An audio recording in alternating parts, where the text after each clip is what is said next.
Salut les amis, c'est Jojol. Je suis très content de vous retrouver dans cette nouvelle vidéo puisqu'on est à Shenzhen, exactement chez OnePlus. C'est quoi OnePlus? Il faut le faire pour ne pas connaître cette marque puisque ça fait depuis leur début que je présente leur téléphone. C'est tout simplement une marque chinoise qui propose un smartphone avec un excellent rapport qualité-prix au minimum une fois par an. Et justement, ils ont présenté le OnePlus 6 que je vous ai déballé dans une vidéo. Si vous n'avez toujours pas vu cette vidéo, n'hésitez pas à aller dans la description. OnePlus, c'est tout simplement une marque que je kiffe depuis leur début pour deux raisons, leur vision et aussi leur communauté extrêmement forte. D'ailleurs, je vous fais un petit coucou. Et en fait, je teste leur téléphone depuis leur début et c'est aussi pour ça qu'il y a un lien qui s'est fondé entre moi et OnePlus, un peu comme vous. Et c'est pour ça qu'ils m'ont proposé quelque chose qui ne se refuse pas, avoir la possibilité de visiter leur usine où ils fabriquent le OnePlus 6. Vous vous en doutez, ce genre de choses, on ne nous propose pas tout le temps. Peut-être que ça sera une seule fois dans ma vie. Comment ne pas accepter? OnePlus, c'est divisé en deux parties. La maison mère où on gère tout ce qui est administration, communication, marketing et aussi partie créative. Et le truc cool, ils ont une gaming room.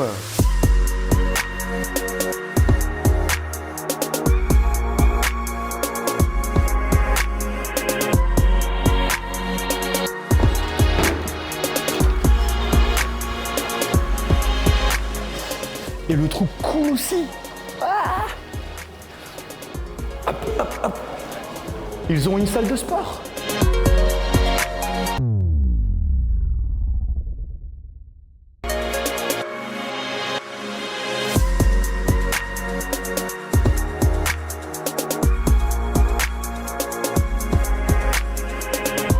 Et bien sûr, le deuxième endroit le plus important de chez OnePlus, c'est là où on fabrique les téléphones. Je vous y emmène tout de suite.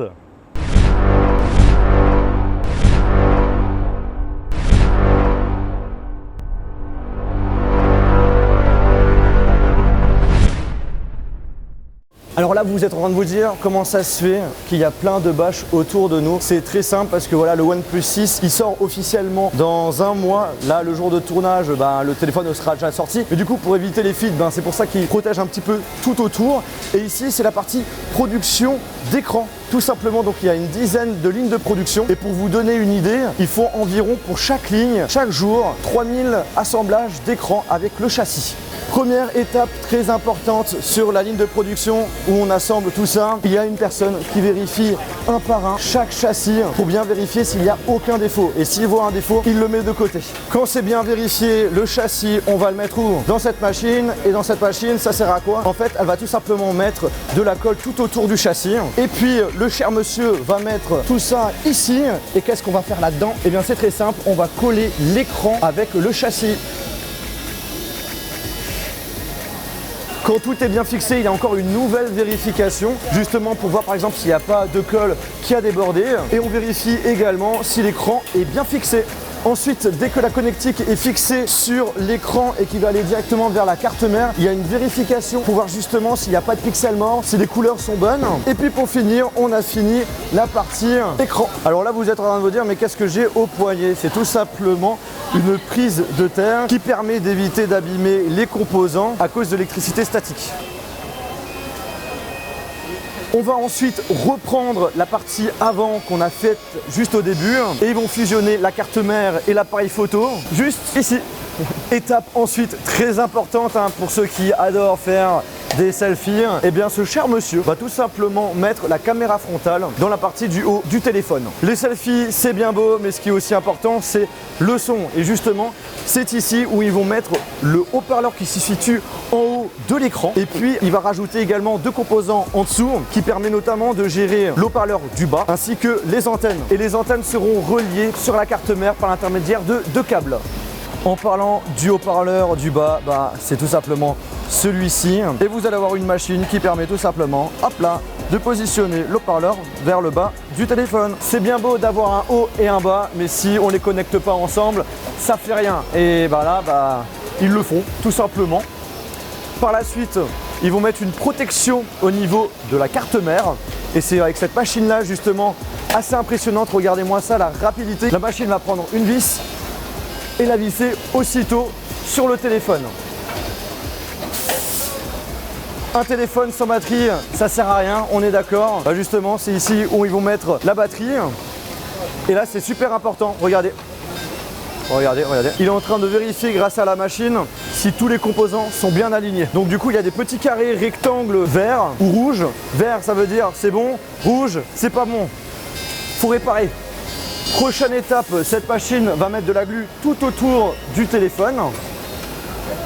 Ils vont reprendre la partie arrière avec le capteur d'empreinte digitale qu'ils vont connecter à la carte mère. Et puis ensuite, finalisation. On a cette machine qui va positionner correctement l'arrière avec le châssis.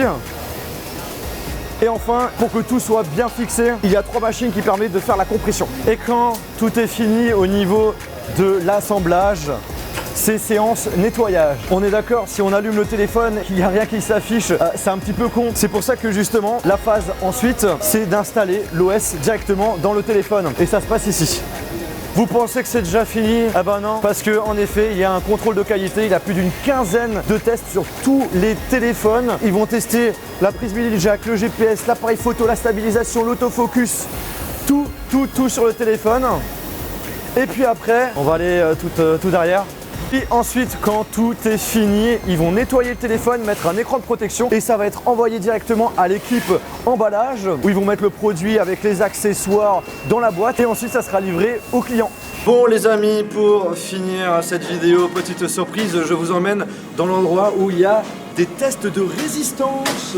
Genre là par exemple, il simule plus de 10 000 pressions sur un câble USB type C qui est branché sur le téléphone pour voir justement après ces 10 000 pressions si le port USB type C fonctionne encore. Autre test de résistance qui est vraiment pas mal aussi parce que vous le savez que dans le passé il y a certains téléphones qui se tordaient lorsqu'on mettait son téléphone dans la poche arrière et quand on s'asseyait. Et bien justement là il y a une simulation où il y a un téléphone qui est dans une poche, il y a une pression comme si on s'asseyait dessus, là il y a 1000 pressions.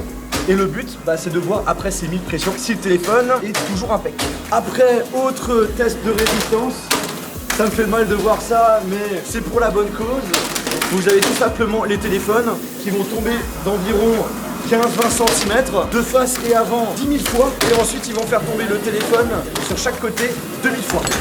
Bon du coup après tous ces tests de résistance, le but c'est tout simplement de voir si les composants à l'intérieur marchent encore.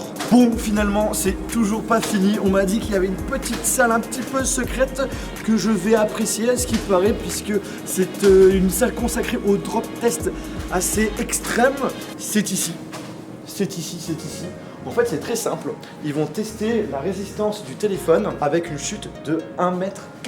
Et si le téléphone résiste 9 fois sur 10, c'est bon, le téléphone est bon, on peut commencer la commercialisation. Et par contre, si c'est plus que 10%, il faut qu'ils revoient tout de A à Z le produit. C'est justement un gage de qualité qui est super important pour eux. Et là ce que je vous propose les amis, on va pas perdre de temps, on va tester la résistance du OnePlus 6.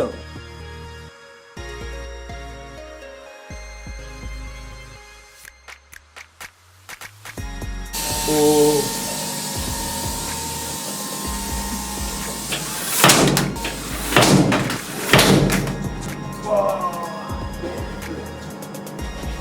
Est-ce que le téléphone a résisté? À chaud. C'est abusé. Eh bien écoutez les amis, j'espère que cette vidéo vous a plu. Si c'est le cas, je vous invite à lâcher un gros pouce bleu. De mon côté, j'ai été très content de pouvoir partager ces très belles images puisque c'est pas tous les jours qu'on a la possibilité de visiter ce genre d'usine. D'ailleurs, je tiens à remercier OnePlus. Vous retrouverez dans la description le lien de la vidéo de déballage du téléphone. Moi de mon côté, si je devais donner un avis sur ce que j'ai pu voir, c'est que j'ai été grave surpris par justement toutes les process qu'il y a pour concevoir ce téléphone et surtout tout ce qui est test de gage de qualité. Bref les amis, je vous souhaite de passer une bonne journée ou une bonne soirée. On se retrouve dans une prochaine vidéo. Salut!